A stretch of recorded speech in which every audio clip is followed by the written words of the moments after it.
자, 오후 3시 돈 1,000원 내고 입장료 1,000원 내고 파주 장릉 입장했습니다. 장자가 이제 어디더라? 영월에도 장릉이 있죠. 근데 그 장자하고 이제 여기 하는 장자는 좀 다른데 여기는 길장자인데요. 왜 장릉인가 잘 모르겠습니다. 여기는 이제 인조하고 그의 첫 번째 왕비가 합장되어 있는 단릉묘로 알고 있습니다. 단릉묘. 동구릉과 같이 9개의 능이 있는 것도 입장료가 1,000원. 여기 같이 이제 능 달랑 하나 있는데도 1,000원. 약간 뭔가 좀 손해다 뭐 이런 느낌이 좀 들긴 들죠.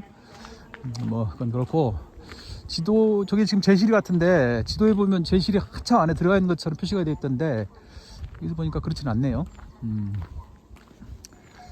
자, 어쨌든 뭐 이곳 그 장릉의 뭐 중요성이라든가 뭐 그런 건 변론으로 하고, 어쨌든 오래 전부터 한번 와보고 싶었던, 장릉이 저쪽까지 이어지는구나. 이렇게 가운데에 근데 이렇게 뭔가 사유지가 깊숙하게 들어와 있네요.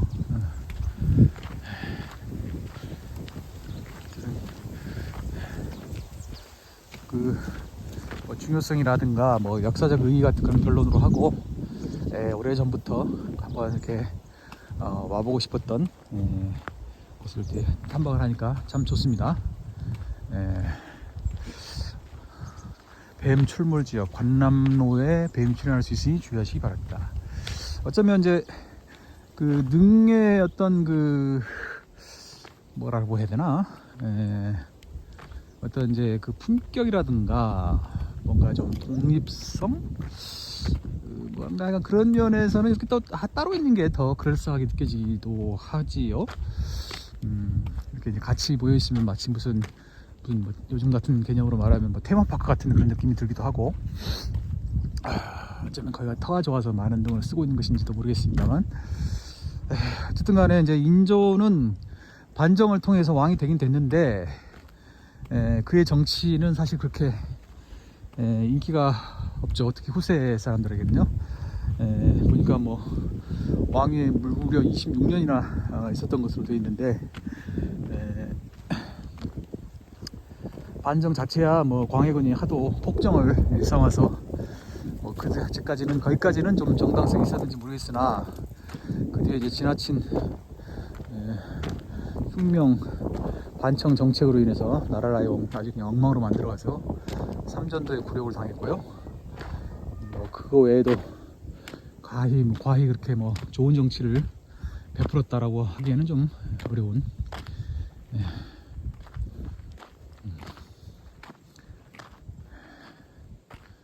그렇습니다. 그래서 인조를 뭐 숭배하거나 그리워하거나 뭐 숭배하거나 뭐 이런 생각은 전혀 안 들고요. 저도 그냥 중에 하나로서 와서 보는 거죠. 이거는 이제 제실이 되겠습니다. 제실.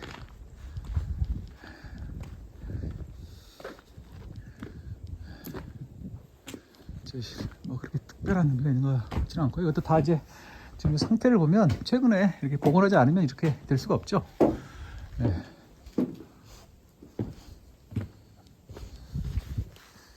아무래도 좀 단능으로 한 능만 있어서 그런지 제실도 비교적 넓은 터에 자리를 잡고 있다, 뭐 이렇게 그런 느낌상으로는 그렇긴 하네요. 또 이 터가 좀 그래서 그런지 조금 더 넓은 편이다. 경사진 곳에다가 지어놓으니까 터는 조금 더 넓을 수밖에 없지 않나. 더 이렇게 컴팩트하게 짓기가 어렵죠, 경사진 되니까. 건물도 좀 건물 개수가 그렇게 특별히 더 많은 것 같지는 않고,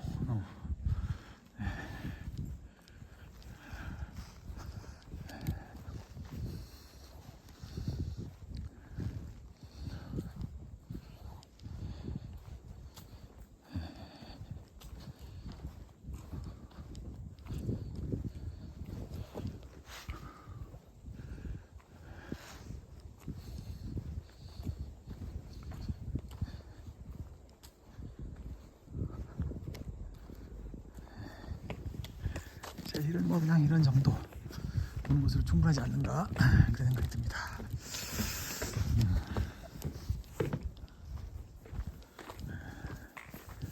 그 시절에는 이제 한양에서 여기까지 오려면 굉장히 멀었을 텐데, 굉장히 시골.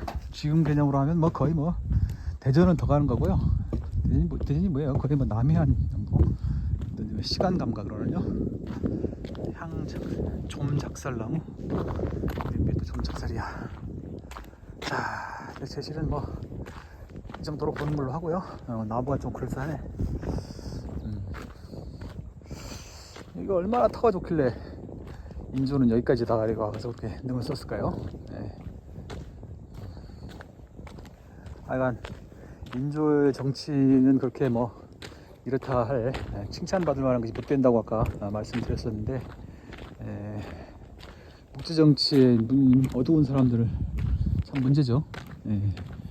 국제정치의 객관적으로 사태를 보지 못하고 그냥 감정적인 정신 승리적 그런 식으로 사고방식을 갖고 있는 사람들 보면 참 나는 어떻게 하려고 말이야.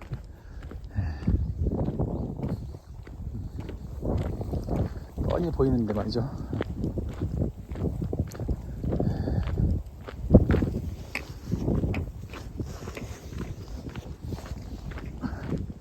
광해군이 정치는 뭐 여러 가지로 이제 잘못해서 결국 쫓겨나긴 했지만,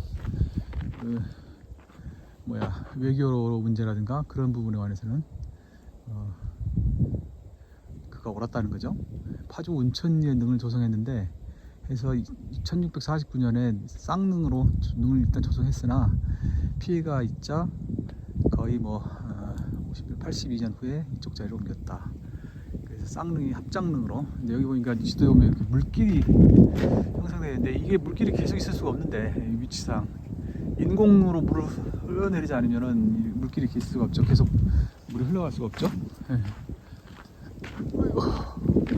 여기가 이제 능이 있고, 능 뒤로 이렇게 산책로가 있는 모양입니다. 근데 이제 산책로까지 뭐 돌 필요는 없고요. 능만 이제 둘러보면 되지 않을까 싶은데요. 왕릉 숲길 안내.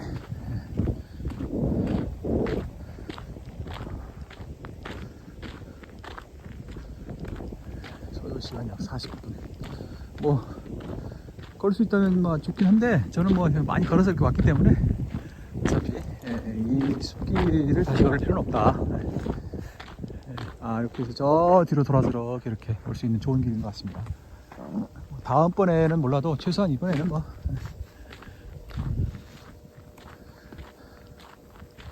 확실히 이제 장릉은 다른 능 없이 딱 요 능 하나만 있어서 그런지 훨씬 더 그 하나의 능 단위로는 훨씬 더 넓다, 더 여유롭다라는 느낌을 줍니다.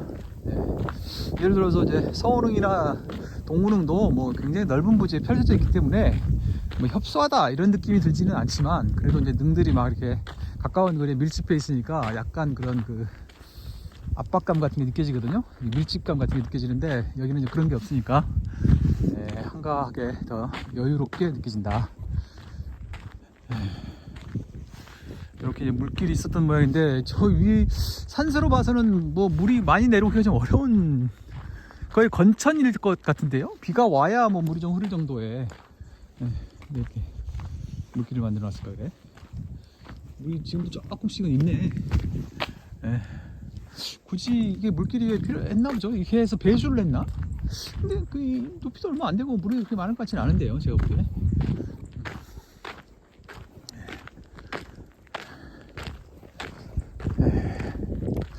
자, 이제 저 뒤에 확실히 합장능이라서 그런지 능 하나 자체는 좀 크기도 커 보이고요. 그 다음에 정자각도 어디 보자, 상당히 최근에 다시 증축을 한 것 같긴 한데 상당히 더 웅장해 보입니다. 다른 데서 본 그 능 정자각에 비해서. 어이구, 소나무가 세 개가 삼지창 같이. 이게 뭐야 이게? 독특하네.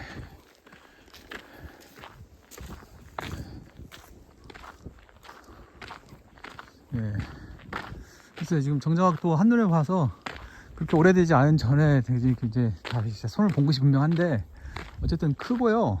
제가 보기에 약간 균형이 약간 안 맞는다는 느낌이 들 정도로 좀 커 보입니다. 얘가 제 눈에는 그렇게 보이네요.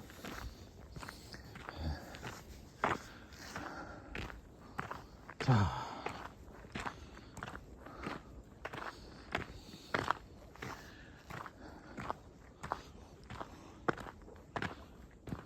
어로와 향로. 예, 어로와 향로. 네, 허젓하다.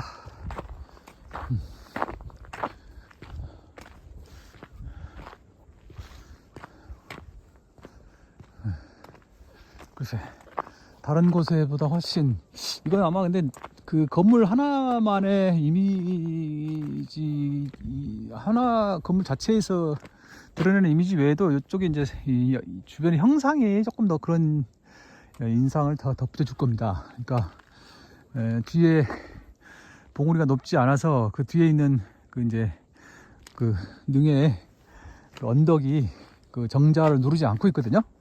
그래서 이제 정자가 더 부드러워지게 보인다, 그런 느낌이 좀 들고요.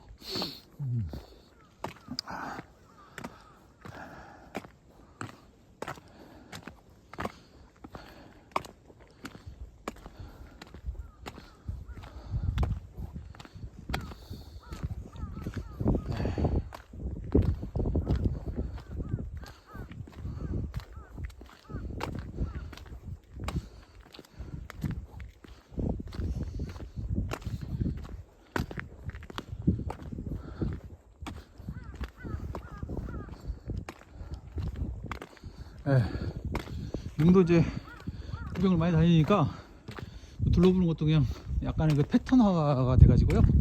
그냥 뭐 이렇게 여기서는 어차피 향로를 좀 걸을 수밖에 없지 않는가.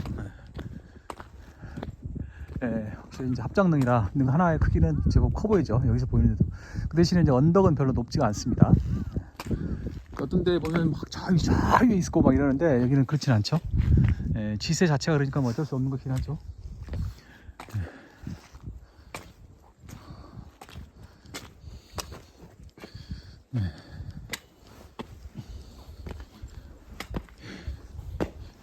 인조도 대왕으로 불리나? 별로 인기는 없는 왕인데.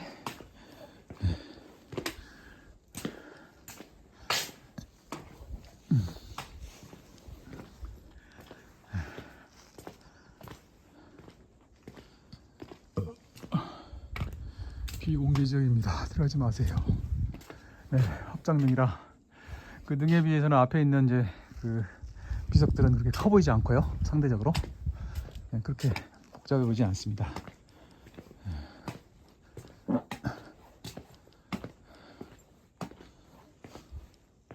신위 평상.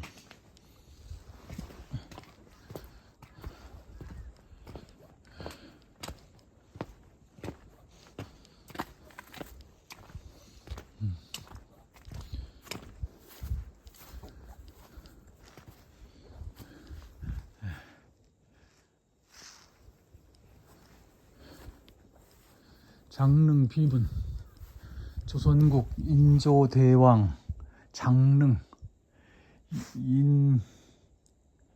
인열자구나. 인열왕후, 저기 뭐야, 왕후 부좌. 예, 인열왕후 부좌라.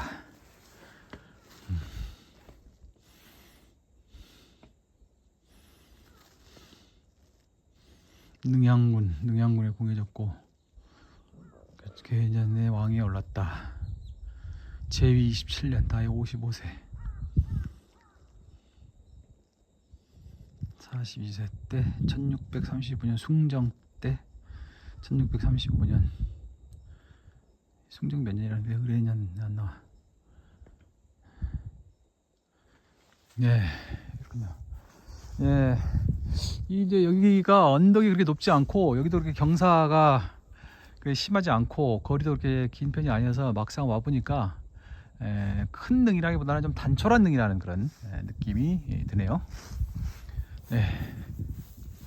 시간이 있고 여건이 되면 저 뒤로도 한번 돌아오고 싶은데 오늘은 뭐 거기까지 가기에는 적절하지 않다는 생각이 드니까 이제 이렇게 해서 돌아서 나가도록 하겠습니다. 이 정도 뭐 구경했으면 충분하다.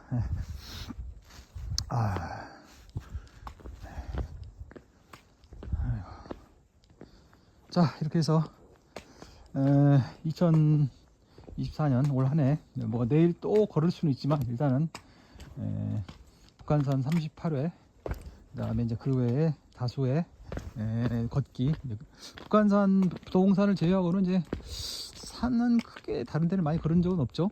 다른 데 산을 갈 바에는 그냥 계속 북한산, 동산 집중적으로 다녔으니까, 특히 저는 이제 북한산을 집중적으로 다녔기 때문에 산행을 그렇게 했고, 또 다수의 여러 군데 걷기를 이제 이렇게 해서 일단은 한번 대단원의 막을 내리게 됐습니다. 확실히 이제 끊임없이 계속 기회가 되는 대로 열심히 산을 오르고 걷기를 해서 그런지 뭐 나름대로 뭐 정확한 그 수치라든지 뭐 이렇게는 말을 못하겠습니다만, 나름대로 좀 많이 좀 건강해진 것 같긴 하고요. 무엇보다도 이제 그 게으름과 그 순간적인 하기 싫음을 떨쳐내고 일어나는 게 어려운 것 같습니다. 열심히 이렇게 다녀보고는 있는데 아직도 가볼 만한 곳, 다녀볼 만한 곳이 아직도 많죠. 그런 점에서 그렇고, 또